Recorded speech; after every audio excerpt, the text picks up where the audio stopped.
Hello everyone, welcome to your Valley News Now update. Duke Schindler here. You might have seen me around doing stories for Valley News Live. This is going to be partially one of my homes here at the digital desk. Bear with me, this is my first time. Got a little bit of a stuffy nose. I'll try not to annoy you too much with that. But we're going to take you through the newsroom, the bigger stories today. We'll start off with the weather. That's going to be the big thing here today. First alert, storm team weather. Lisa's giving us an update here. We're expecting some severe weather coming in Thursday night and into early Friday morning. All right, there's going to be some moisture and unstable air across the region. Cold front set to cut through the unstable atmosphere, and that's going to bring even more strong to severe thunderstorms, which, like I said, is going to be heading into early Friday morning. But that's not the end of it here. We're going to get another round heading into Friday afternoon into the evening. But from our weather team, they tell us that tonight into early tomorrow morning, that is going to be the big round of storms that we're going to be expecting here. Taking a look at the weather right now, it is a balming 83, very humid out there as well. Feels like 88, and I can tell you it feels all of that 88 and more. So make sure you prepare. Make sure the severe weather, you're already prepared for that.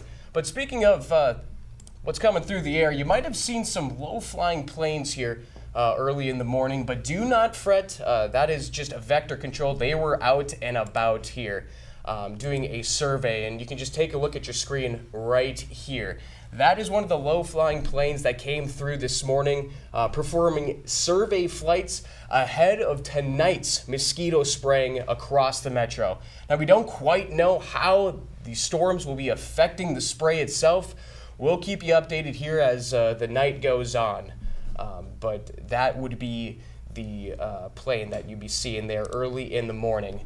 Now, speaking of planes, a pilot is recovering after a crash near Davenport on Wednesday night.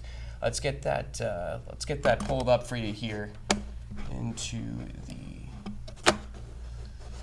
Alert Live. There we go. Bullet points, and take a look right here. This is the crop duster crash that I was just talking about. Like I said, near Davenport, August 6th, very late at night, 9:15 p.m. Officials say the crop duster had mechanical trouble. The pilot was forced to land into a cornfield, and during that landing, it flipped onto its top. Now, that was due to mechanical trouble, according to officials. And they also say that the pilot was able to walk to a farmstead and then was able to be taken to a local hospital for non-life-threatening injuries. Now we'll bring you back here in just a second. As more nearby this town, a Fargo building was left without power after officials say there was a dumpster fire that affected a nearby electrical box. We want to show you this video here. This was sent in by one of our viewers. You can see right there a massive fire that was going through. That just came before 1:30 a.m. this morning. Fire crews responded to the 1300 block of 34th Street South for reports of a dumpster fire. Now, officials say they found discarded furniture and garbage on fire. Once they arrived, they say the fire affected that nearby electrical box, causing a neighborhood building to lose power. They also say a nearby fence was also damaged, but the estimated costs of the damages are unknown. The cause of the fire is currently under investigation. Now, bring you back to the big news happening all week. The suspect in Sunday's deadly shooting in downtown Fargo. That man is still on the run. We want to pull it up here one more time so you can see him. This is who Fargo police is trying to locate. That's going to be Tyreek Jones. There is no update. We haven't gotten an update on Jones' status at this time. We didn't have a press conference either. So Fargo police, they were able to post this on Sunday night, and he is still believed to be at large. But that wasn't the only thing that happened on Sunday either. We're going to pull you up another couple wanted men here. This was a completely separate incident from the two shootings in South Fargo and downtown Fargo.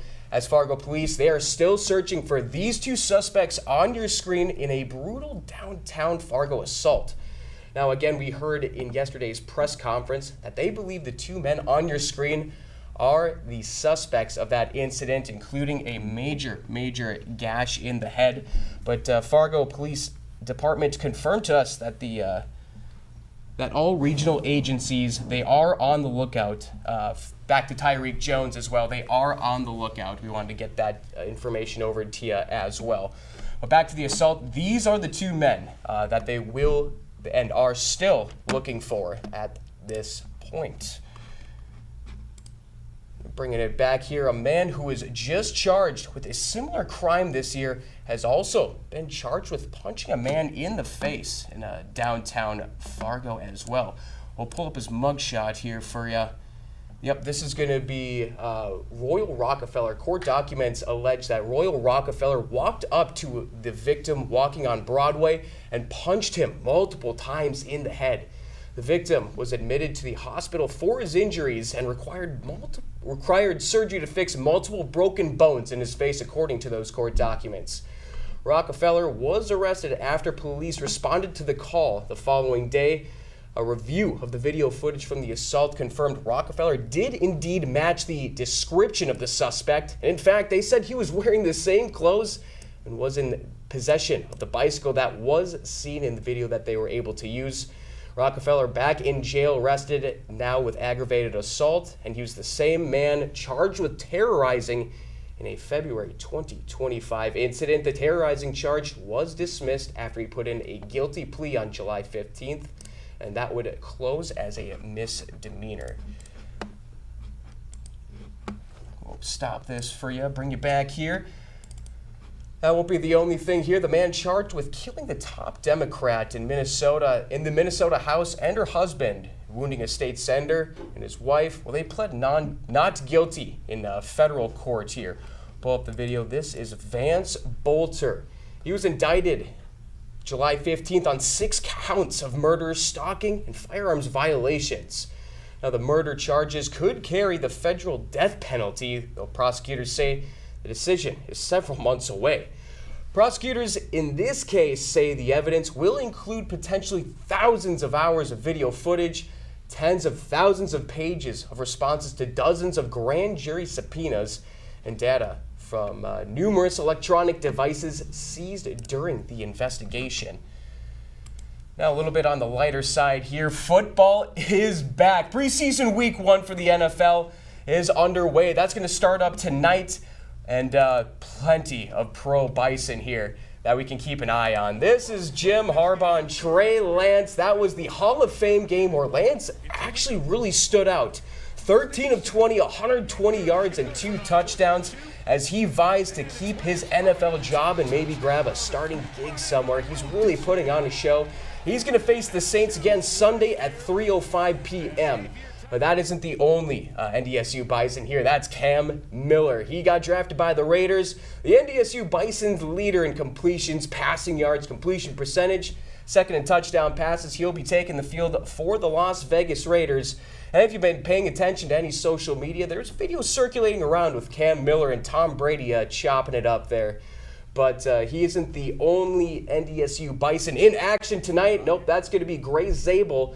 He's going to be facing Miller as a member of the Seahawks, a guard, and then Jalen Sundell, a center for the Seahawks. So it should be a cool reunion there. Cordell Volson, Bengals guard. They'll be facing the Eagles at 6:30 p.m. Then that Raiders-Seahawks game, that'll be tonight at 9 p.m. Over to Friday, Nick Kubitz, the linebacker for the Falcons. He's going to be facing the Lions Friday at 6 p.m. Mason Miller will be on the other side of the ball facing the Falcons. The tackle there, 6 p.m. as well. Easton Stick, same face, new place quarterback, this time for the Falcons instead of the Chargers. Yep, same place facing the Lions there. Chris Port, linebacker for the Giants. That's going to be a nice noon game Sunday at 12 p.m. Jake Kubas, guard for the Giants, going to be heading to Buffalo on noon as well. Hunter Lepke, running back for the Cowboys, is really making a name for himself there in Dallas.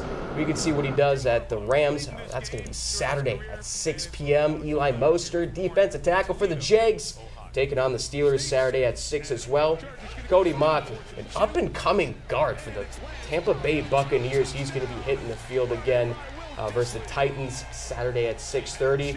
One we all know, of course, Christian Watson. He's looking to stay healthy and put his Packers in a great position. He's going to be facing the Jets. 7 p.m., Zach Johnson, guard for the Niners, taking on the Broncos Saturday at 7:30.